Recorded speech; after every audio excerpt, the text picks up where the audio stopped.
Welcome, everyone. It's good to be back in this venue in this way. Although I see so many faces that I was able to see in person quite recently, which is a lovely thing. Hmm.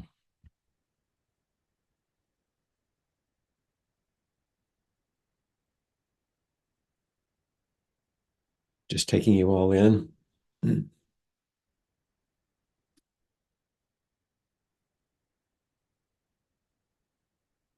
was someone recently in one of the retreats. I can't remember who it was very kindly. I think it was when I was in Madison. Pardon me. And so I was kind of at the end of my travel time. And I must have been looking weary because the person said, you don't have to work so hard to prepare. You, we just want you to come and smile at us anyway. So as I was sitting earlier, it's like, well, maybe my work is done.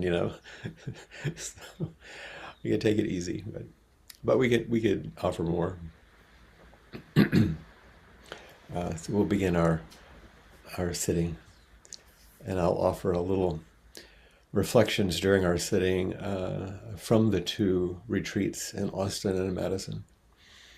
A little reminder for those who were there, and an echo for those who were not.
Simply sitting together in this way,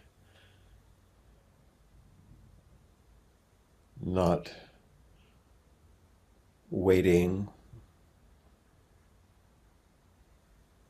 not getting busy in complex meditation structures, just sitting in zazen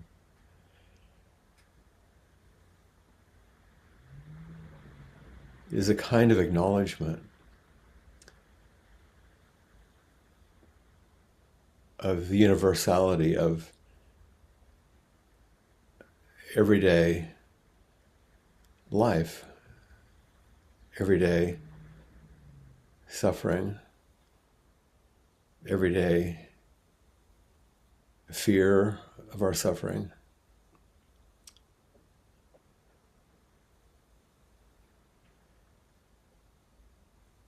As you sit, maybe you might notice your reluctance to face all that flows through you and as you.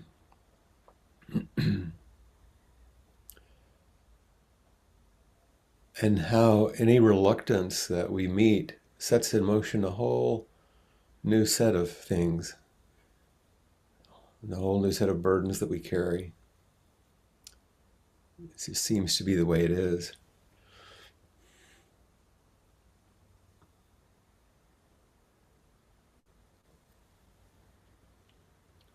This was the Buddha's first teaching.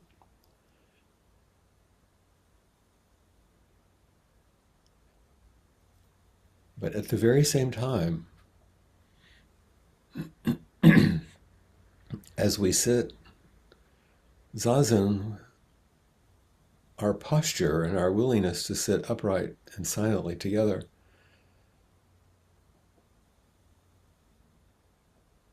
isn't just the acknowledgement of the universality of human suffering. It's not personal often, it's just universal situation.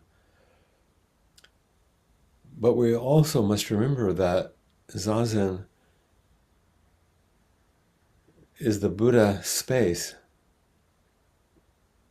You're sitting to fill in the Buddha space of unlimited and unconditioned wisdom, acceptance, courage, compassion.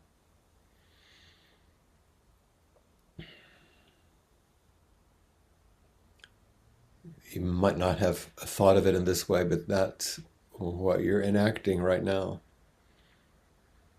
in this moment. Your body sitting upright is the Buddha space of unlimited and unconditioned wisdom, acceptance, courage, compassion.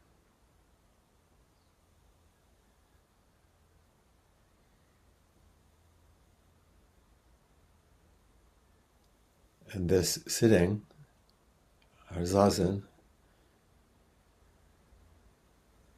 is the Dharma gate that opens in response to our longing or thirst for freedom from unnecessary suffering.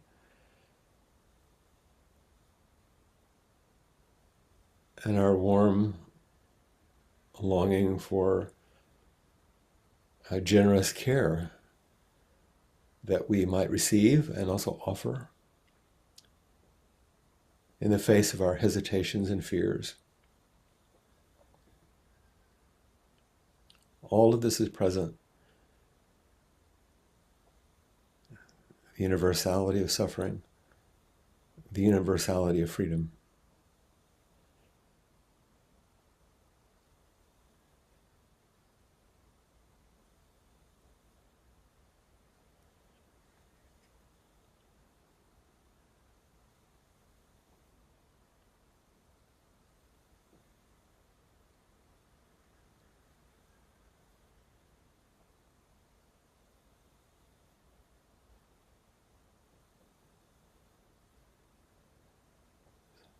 We sit down,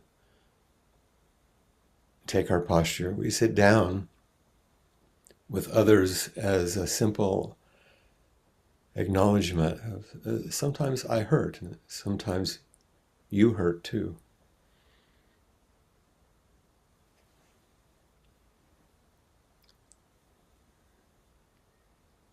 And we sit upright in silent stillness as a way of expressing the larger truth that nothing is missing,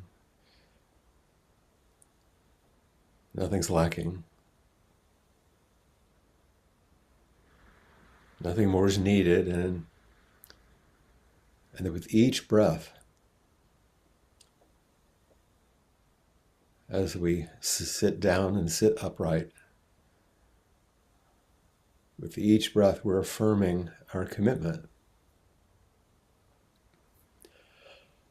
Something like, I'm willing to sit in this way.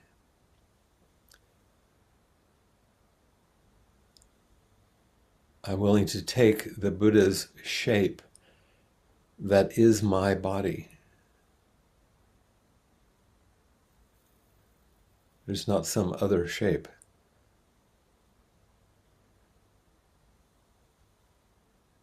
I'm willing to sit and take the Buddha shape that is my body, noticing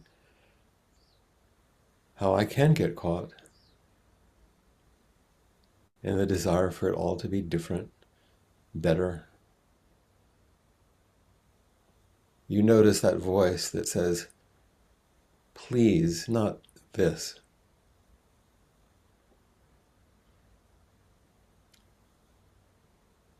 And at the very same time, in the very same place of your sitting,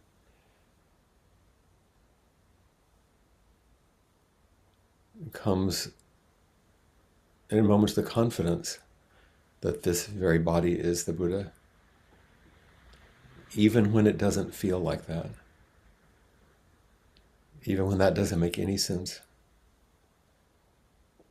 So we just take care of our breath and take care of our posture and allow awakening to take care of itself.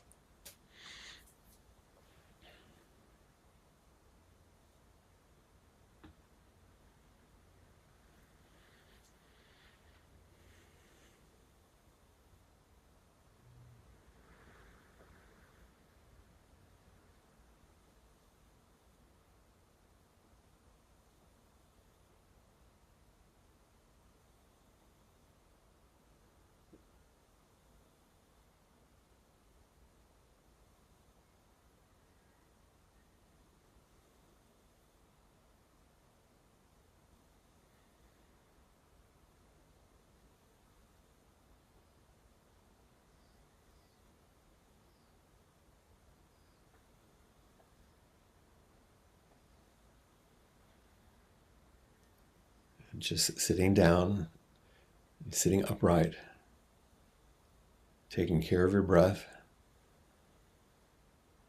taking care of your posture.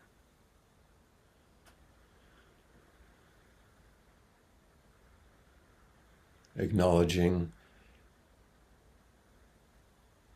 this apparent but illusory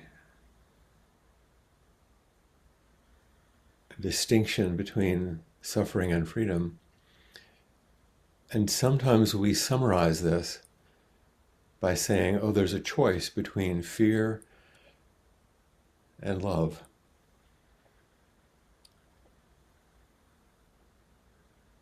We met this in our recent retreats. I don't think that's exactly the choice.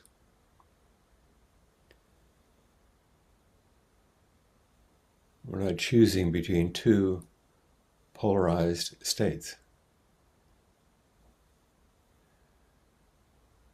Breathing in and breathing out. We all live in an ocean of fear and an ocean of love. And it's the same ocean.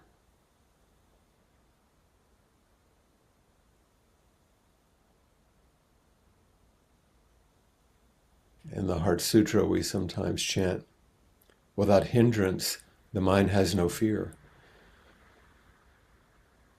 Free from confusion, those who lead all to liberation embody profound serenity.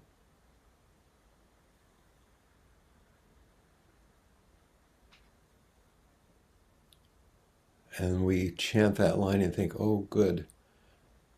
Without hindrance, my mind will have no fear. And of course, there's truth in that.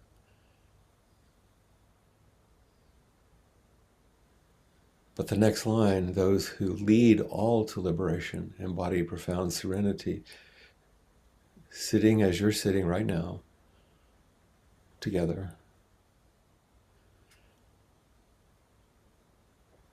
We're leading each other to profound serenity in the midst of all of our suffering.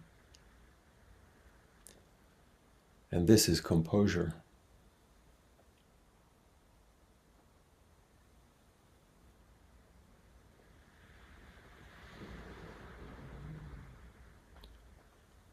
This is composure, not dissociation or repression or ignoring the difficulties of life.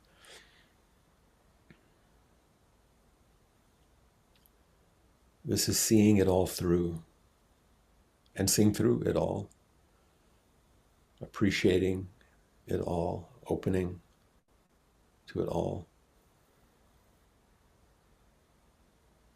which offers us a new gateway, not just freedom from suffering, but the restoration of joy.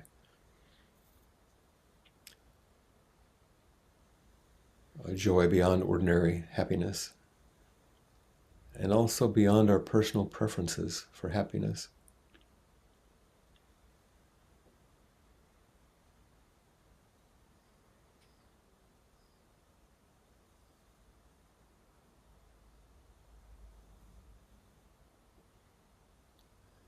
Just taking care of your breath, take care of your posture. And sometimes our hindrances and entanglements of our habits do begin to soften a bit.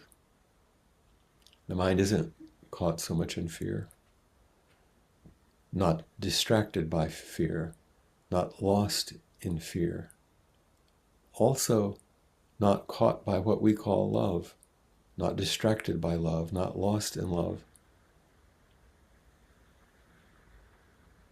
That's not the polarity. Composure allows the entire world to unfold without you being caught by your personal preferences for it to be one way or another. Love and fear are like entangled lovers, and they move together.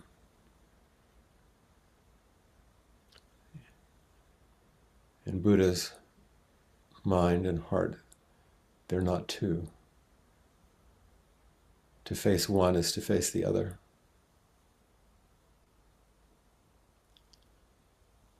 So we say, to understand suffering, we learn to love.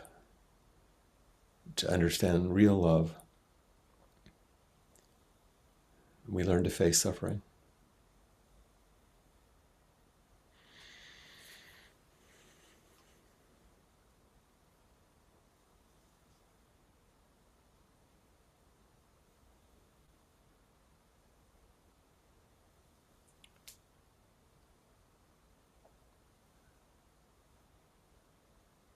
Sitting down, sitting upright, taking care of your posture and your breath.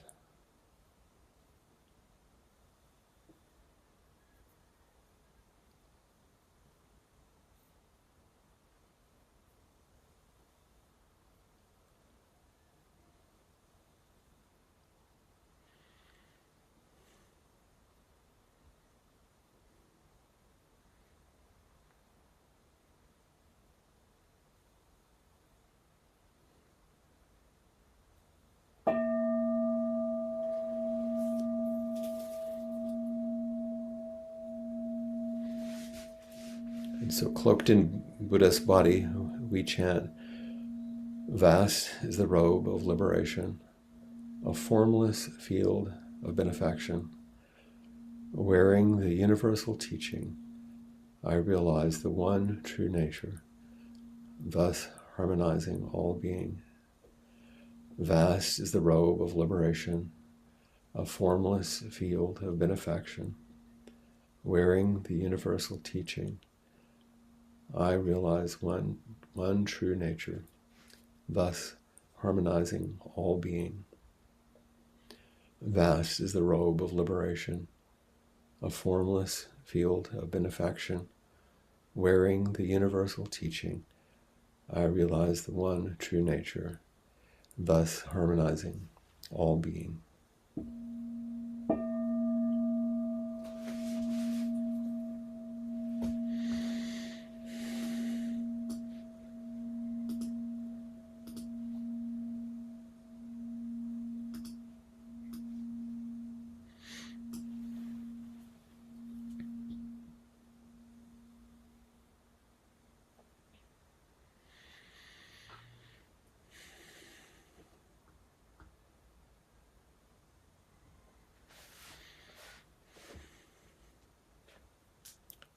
It's wonderful to sit with you again in this space. As I said, I wanted to remind those of you who are in either or in some places both retreats uh, of our study and our intimacy with Zazen and with the sitting down and standing up in the world. And so that was a bit of a inner tour of some of those places that we practiced and studied together.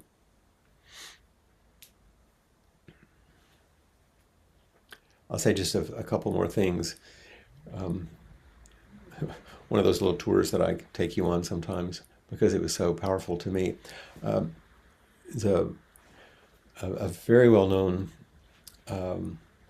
American author, philosopher, theologian, Christian mystic, really, educator, civil rights leader, Howard Thurman. So a lot of you are quite familiar with his teachings, I'm sure. But in reading something recently, there was a quote from him I'd not heard before, and I was just floored by it. I wanted to offer it. I spoke about it in one of the retreats. And I want to say a little bit about the talk and then get your responses to it. The reason I offer it is because it's another languaging of what we were just sitting with and what this is an inquiry. This is from a commencement address that Thurman gave the year before he died. It was at Spelman College. It's a woman's university. Men don't, at least then they didn't go there.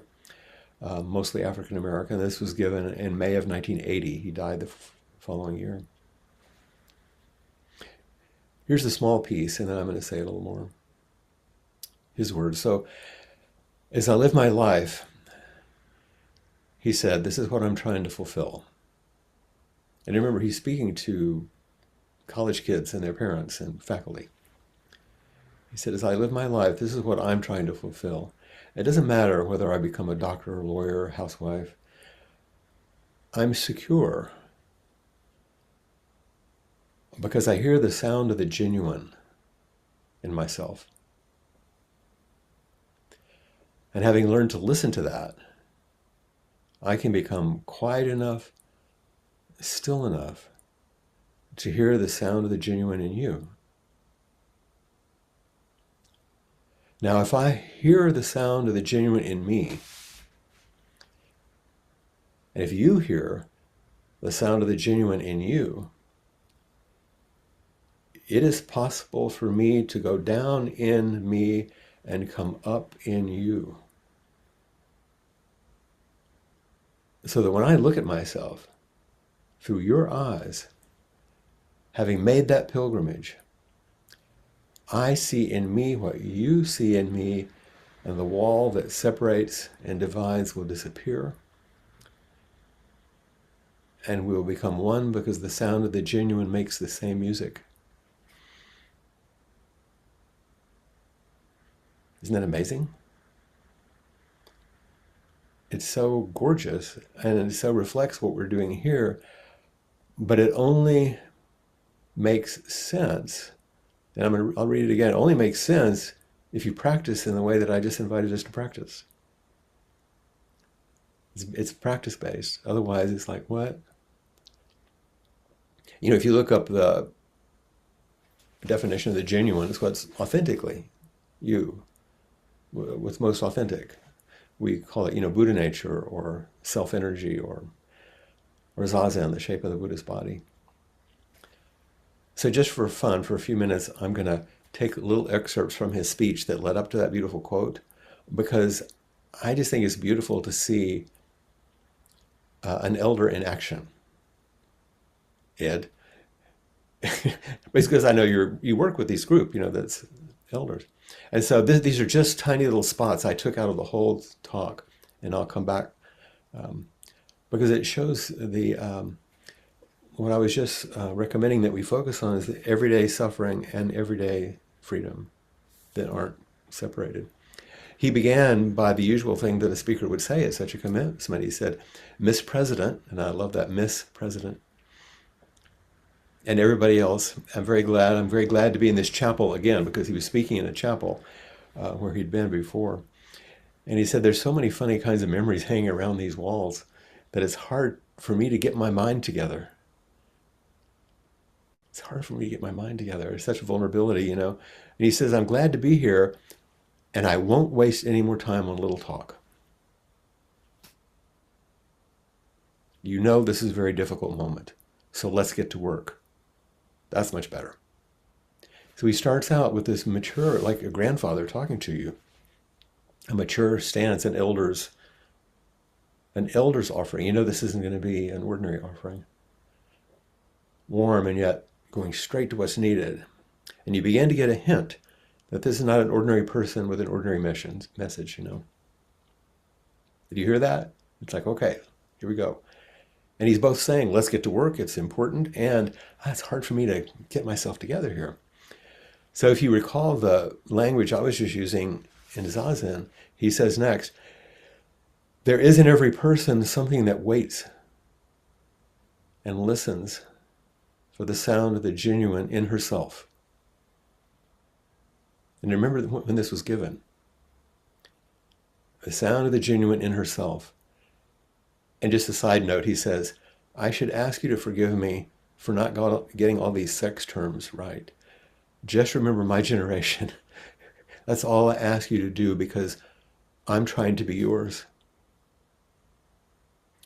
Humility, empathy, kindness, more bodhisattva evidence, And then he speaks for a while and he comes back to this theme. He says, there is in you something that waits and listens for the sound of the genuine in yourself. Nobody like you has ever been born. And almost parenthetically he says, I didn't say thank goodness. Nobody like you has ever been born. And no one like you will ever be born again. You're the only one. And if you miss the sound of the genuine in you, you will be a cripple all the rest of your life. Because you will never be able to get a scent of who you are. He's playful in that grandfatherly tone, but then he's fierce also. You don't want to be caught in the self-centered dream. If you're caught in the self-centered dream, you'll never know who you are. And then he makes a reference, one of the only ones that's somewhat religious, and I want to use it here, not because it's a biblical story, but because of what it points to. He says, do you remember in the book,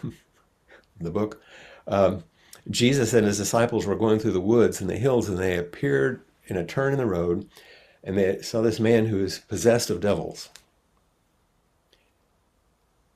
that they thought. And then Jesus met the fellow, and Jesus asked him one question. Who are you? What's your name?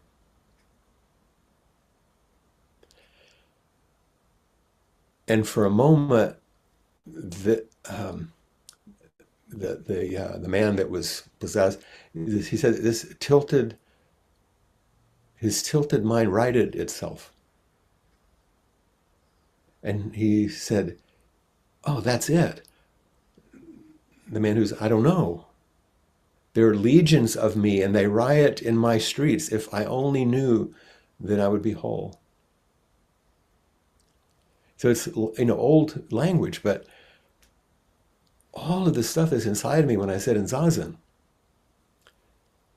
isn't my true nature. He says, who are you? What is your name? Are you just living out your conditioning without any spaciousness to witness who's there and who you really are, the genuine? This is our question. And so he speaks more about that. And then he says, so what I have to say to you this afternoon, Thurman says, young ladies and gentlemen, is what is your name? Who are you? And can you find a way to hear the sound of the genuine in yourself? There are so many noises going on inside of you, so many echoes of all sorts. But this is your assignment. So he gets down to it. Are you going to practice or not? There's that koan in Zen we say, show me your face before your parents were born. Who are you really before all the conditioning? And those of you who have engaged in Chukai, you get this Dharma name. Something's reflected back. And so just a few more statements of his, and I'll shut up here. He goes back, he says, there is something in every one of you that waits. Listen to the sound of the genuine in yourself. And if you cannot hear it, you will never find whatever it is for which you're searching. Now, thinking it a little more with me, however uncomfortable, you may be sitting there. I'm working here, so just do the best you can because that's what I'm doing. So he's saying, I know this is hard. I understand that, but I'm doing my best. I'm working. So I was going to say, amen, brother. That's what I'm doing. Same here, I'm doing my best. He says, the sound of the genuine is flowing through you. Your body is the body of the Buddha. That's the space you're sitting. The sound of the genuine is flowing through you. Don't be deceived and thrown off by all the noises that are part, even of your dreams, your ambitions, all these things, so that you don't hear the sound of the genuine in you. Because that is the only true guide that you will ever have. And if you don't have that, you don't have a thing.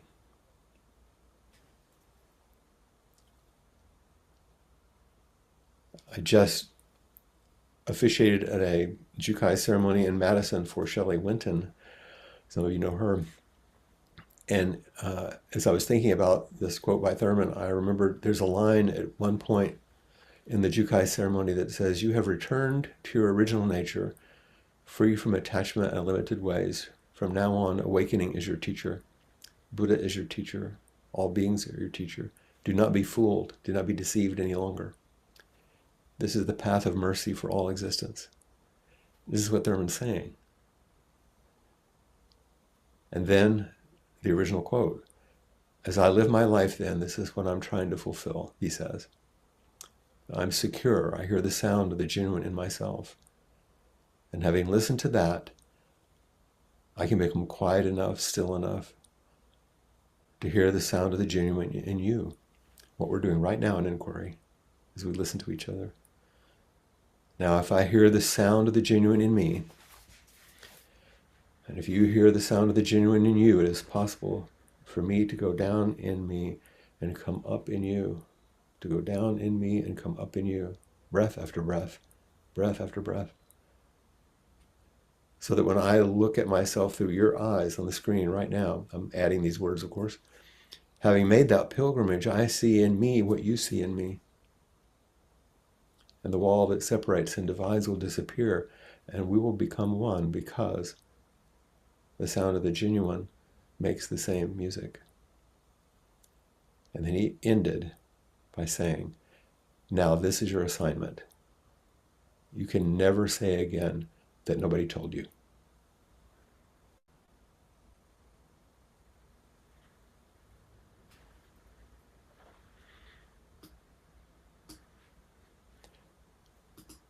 So what are your questions or your comments or what's moving in you now?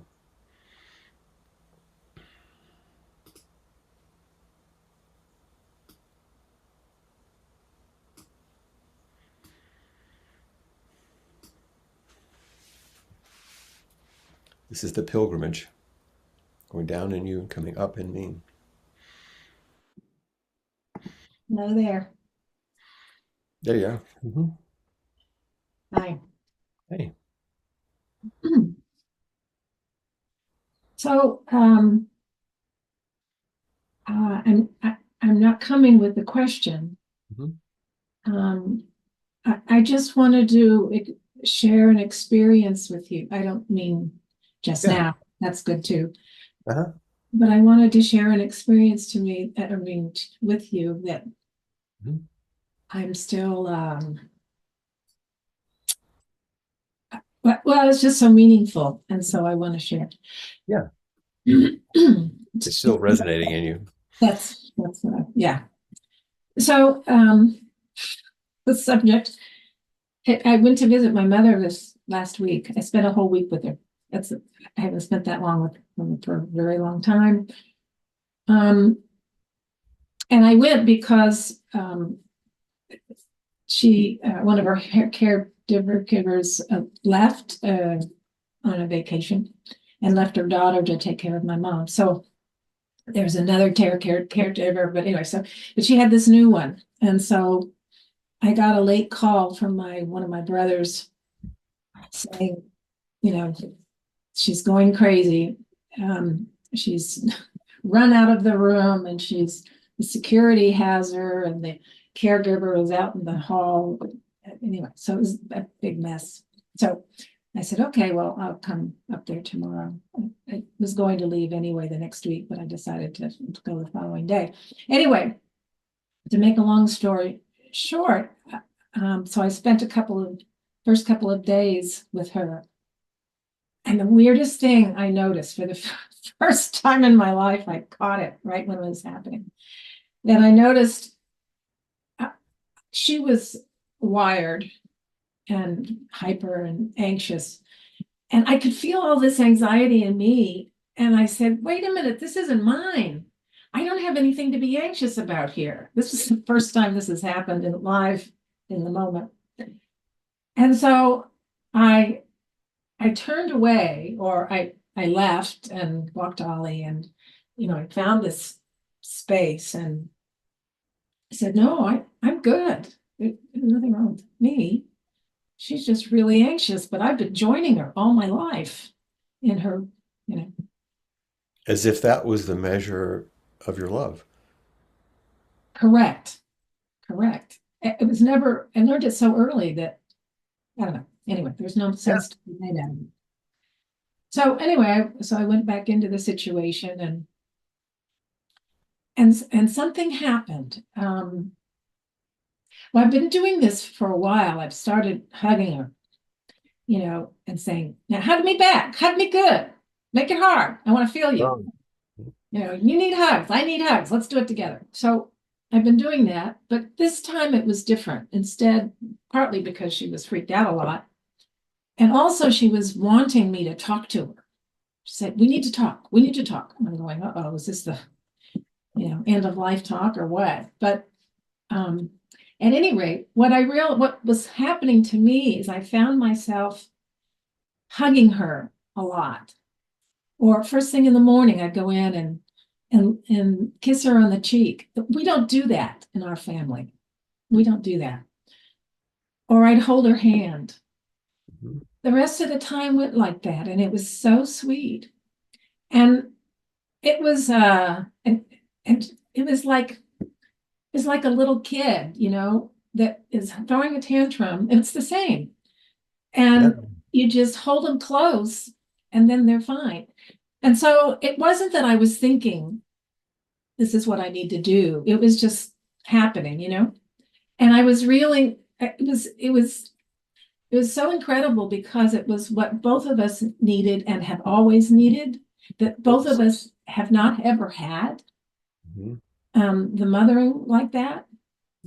And it was the most beautiful thing, Flint. That's amazing. And lovely was you were offering the regulation that you've always wanted, but actually she's also wanted. Right. And you have practiced enough to know that you had to step away from that anxiety that inhabits your body so easily because it's just been such a habit. Yeah. Yeah, that kind of anxious, jittery, jumpy stuff. And it's like, wait a minute, I don't actually have to carry this. It's not mine. And then what came forward naturally in you was what was needed. That's the thing. It's natural, really. Well, and I the thing that comes to me as well is this is this is my practice. This has been my practice. This is what it's all about. And it also, Flint, comes from you and your modeling of being a parent and your care and the way you care for people. I mean, I need to mention that because it stems from that. And I want you to, I've said it other times, but I really want you to hear it and take it. And because I'm so grateful for that. It never would have happened otherwise. And like you said, in those moments in which we're seeing each other in this way, reflecting each other, I don't usually think, oh, this is what needs to happen. It's Mhm. just what Uh, emerges in the space when we're not. This is what they mean by hindrances. If there's no hindrance of self-centered dream, we respond with what's needed from our Buddha body, from our animal body, from our true nature, from our the genuine. So yeah, that's a great example, and thank you for sharing it, and also the kindness that you're offering me and mentioning what you're mentioning. yeah, I don't. There's one more thing I want to say, and that is that I've always been very uncomfortable with the word love from forever because it meant something I really didn't understand, or Yeah. as I was alluding to earlier, it really wasn't.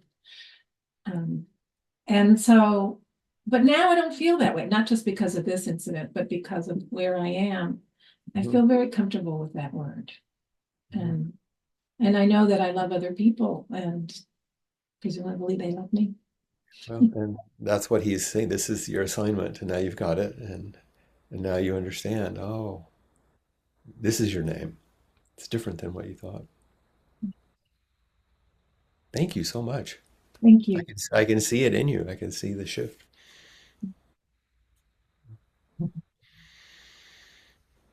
And this is our work together, you know, whatever I say work, it's what we're up to together. Our assignment, Thurman says.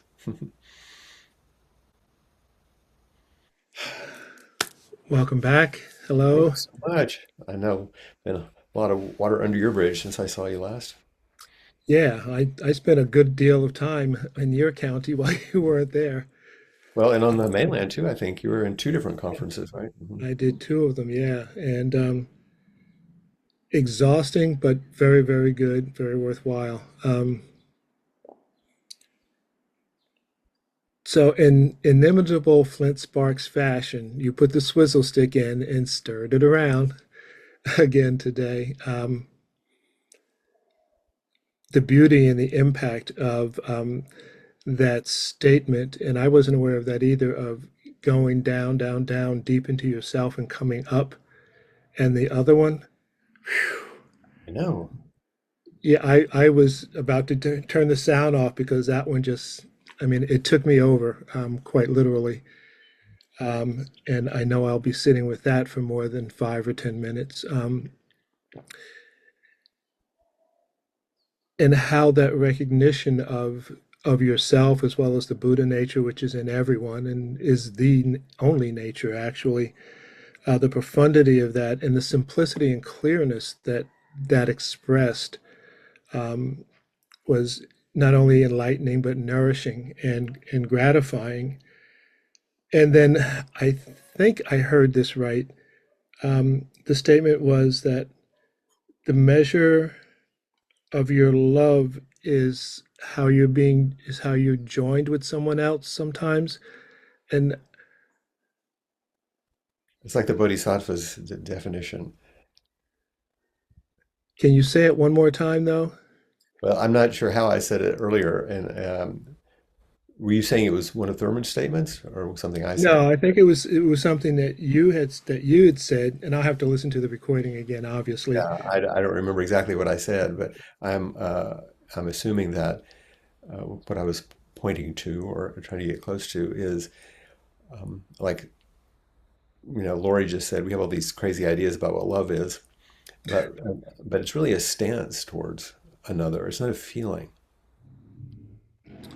It's not Okay. an Yeah, emotion. It's there are things that we map onto it because we want to feel good. But really, it's a stance towards each other, and it's like the bodhisattvas. It's like I'm willing to extend myself to you in a compassion and embrace in a certain way for your well-being and benefit, and I'll treat myself that way too. I'm included in that love, but it's a stance we take, not a feeling. And within that stance, without the feeling or the preferences or the expectations, it's where that going down and coming up has its truest reflection. Mhm. Okay. Because I just want to let Laurie know that she's not an island in terms of understanding or trying to figure out what the heck love is No, over that's the for all of years. us. Yeah, Yeah. that's why I made that statement that I first read it in Norman Fisher's book on training and compassion, where he said, if you want to understand suffering, you're going to have to learn to love. If you want to understand love, you have to face suffering.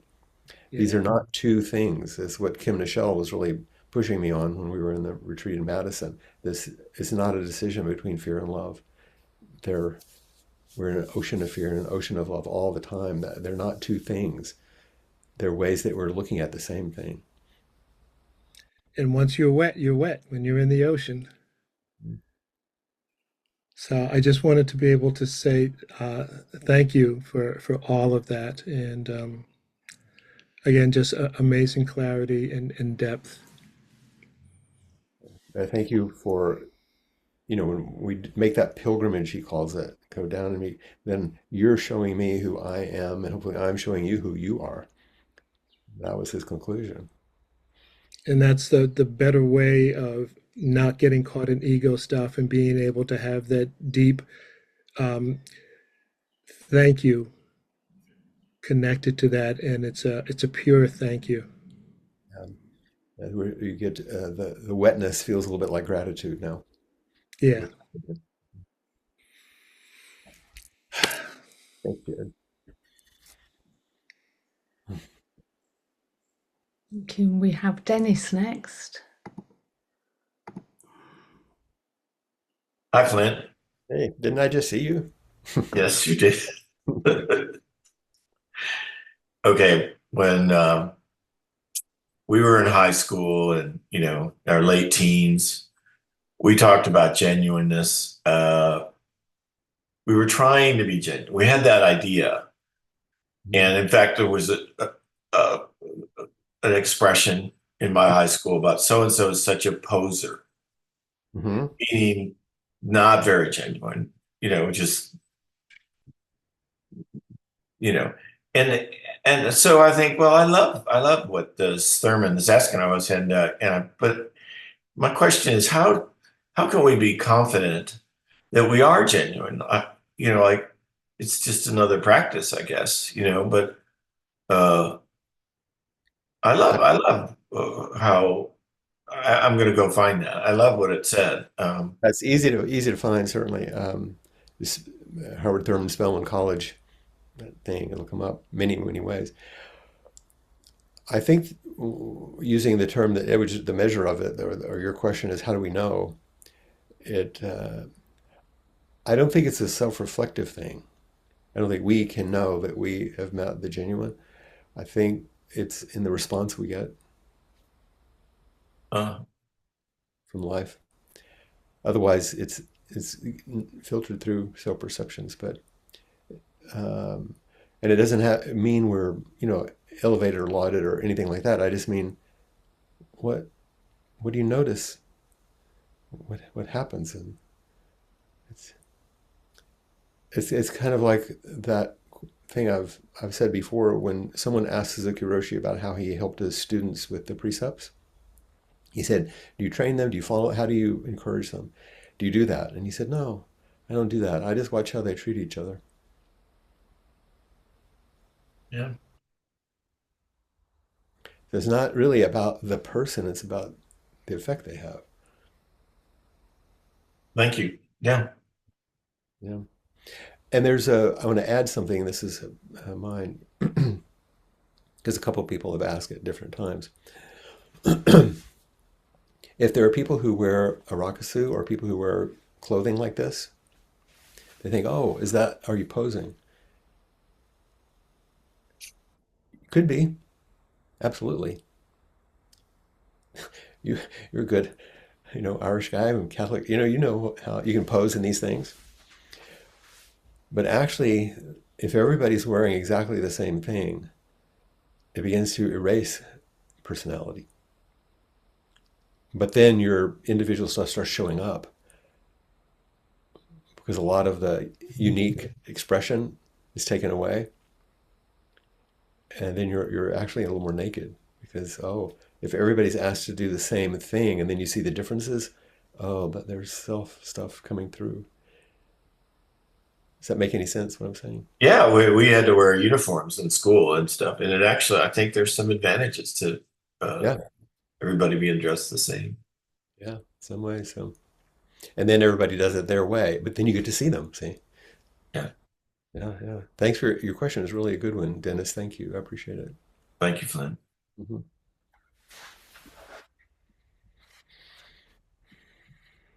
We have Kathy.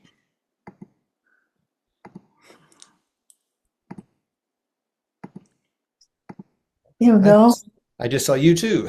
I know, it's so much fun to see you again so soon. I love it. Um, well, one of the last inquiries I was at, Josh was leading it and he offered Suzuki Roshi's quote about finding calmness in activity Hmm. and something like activity in calmness. And so I've been practicing with calmness and activity. And I've noticed every time I remind myself of that, I wind up taking a deep breath. Oh, your body has its own way of Yeah, knowing yeah, what you mean. yeah. And then today during Zazen, you said, I think you did, to watch your breath Take and care of your breath. take care of my breath. So I said, oh, that's what happens when I bring calmness to activity. And you said, take care of your posture. And I thought, it just came to me, that's not only in Zazen. Of That's course. when we stand up, how we present ourselves in the world. And then you said that something about from Thurman's quote, it's about our stance towards each other. Mhm. And I thought, well, that's what happens when we take care of our posture. That's right. 'Cause it's not just our physical posture, of course, but that's how we practice it in Zazen so Right. that we So, remain upright in all ways, not just physically.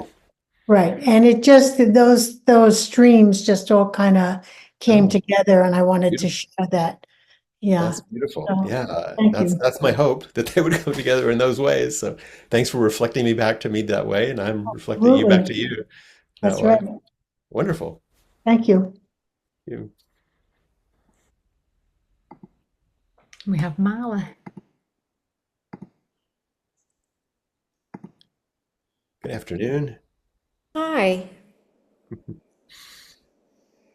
Um, I'm on the precipice, which which is a much more melodramatic word than necessary, of a decision that's going to affect some people in the Sangha who I love and respect very much. And I'm I'm hearing from your message the sound of the genuine in me, which is what has always been my goal in life, is to find the genuine in me, my authentic Buddha nature. Mhm. And I have been a nonconformist my whole life. I've noticed. I know you know that, but I'm still waiting for the sounds of the genuine in myself, which you talked about, and Thurman, whose Mhm. name I didn't quite get. Howard Um, Thurman, not Robert Thurman. He's a Buddhist teacher. Howard Thurman. Howard Thurman. Okay, thank you, thank you. The sounds of the genuine in myself with humility, empathy, and kindness. Uh-huh. not like grumpiness or irritation or anything. You might be genuinely grumpy or irritated at times, but with Yeah, practice, it's true. That's true. That's true. you have the Um, space to not identify with it or yeah, fight it too much. You go, oh, there's grumpiness moving through this. exactly. Yeah. And to see that in others too. Yes. There's And difficulty. love and accept it. Right, be the larger container that can hold it all so that there's composure within the suffering. Yeah. And that seems to So, be one of the edges for you, the composure within suffering. oh my goodness, yes, the edges, so many edges. Um, my life says, as Thurman said, I won't waste time on idle talk. Well, that's a little bit extreme as well, precipice at the beginning of this, I'm on the precipice of something. Um, my life is waiting for the sounds of the genuine in myself with humility, empathy, and kindness. I'm taking all of this from what you just said because Mhm. it meant so much to me. And there is something in me that continues to wait for that sign of the genuine. Mhm. Well, let's, And Uh-uh. if I ignore this insistence, this determination on permission to be different, to be a nonconformist, to potentially rattle some people's cages, will I be caught in the self-centered dream of fighting some imaginary battle and never know who I really am? it's a really good question. If you're caught in that, you'll be caught in that. If you're not, you won't be. But luckily, you've practiced enough and done enough work on yourself to know to ask the question. You're saying, oh, this is an interesting precipice. I could slide into being self-centered and righteousness. I'm right and they're wrong, and they can't make me that. Or you could slide into an unhappy conformity, and you know what that feels like. Yeah. Or you could stay upright in the care and respect that you have for others and for you, and say, "This is where I am. I'm finding my way. Help me find my way. I want to help you find your way." It's what you and I are doing right now. So if I go down in me to find the most genuine, non-reactive, just open space in me, and you go down in you, and you find that, then if I come up in you and I let you come up in me, whatever that means, and we look at each other now, then when I see in your face is you reflecting me back, and hopefully what Mhm. you see in my face is me reflecting you back. Yes. And then we're in a place that's a different word than conformist or nonconformist. It's like it's workable. This is a place that's workable. I don't know Yes. where it'll go. I don't know what my shape will be. I don't know what yours will be, but it's workable because I don't want to hurt you and I don't think you want to hurt me. And we're both trying to find the same thing and we might do it in different ways. But there's no need to fight for freedom. 'Cause No. And what I plan and hope to be able to do effectively is to replace your face with the faces of other people who I love, yeah, other love it. people who I'm on the precipice of potentially annoying, Yeah, whatever. just warn them. It's a Yeah, way. It's a way of saying there are many parts in me, like the guy that was disturbed, and if you would give me a little space for some of them to speak, I know it's not the genuine necessarily, but I'll find the genuine if I can let all these speak in this container of our relationship. yeah, Then maybe we can find our way together. right. And you'll have some parts in you that probably want to speak. But if we don't identify with any of them too strongly, we can find a greater space of composure that will offer us a way forward. Yes. And I love everyone. Yeah. Respect and acceptance of Yeah. all different styles and personalities is really at the bottom of this. Yeah. And that's what we'll just keep practicing. But I also have to practice my goodness on time. So Oh we're going to my, start now. sorry. It's okay. That's my job. And so Thank now we're you. going to, Thank you. sure, we're going to do our final chant, which is our reminder of exactly what you were just talking about. And so um, we will say, caught in the self-centered dream, only suffering, holding to self-centered thoughts, exactly the dream. Each moment, life as it is, the only teacher, being just this moment, compassion's way. Caught in the self-centered dream, only suffering, holding to self-centered thoughts, exactly the dream. Each moment, life as it is, the only teacher, being just this moment, compassion's way. Caught in the self-centered dream, only suffering, holding to self-centered thoughts, exactly the dream. Each moment, life as it is, the only teacher, being just this moment, compassion's way.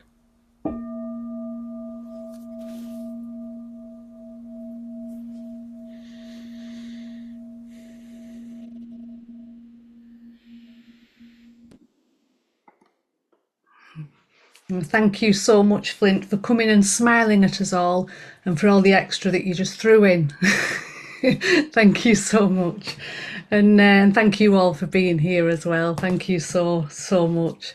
And if you'd like to offer Dana to Flint and or to Appamada, then please do go to appamada.org and you'll find a place there to offer Dana. Thank you all so much for being here. And if you'd like to continue with me and others for a further 30 minutes, pop yourself into gallery view and I'll be with you in just a moment. Thank you all so much. Thank you.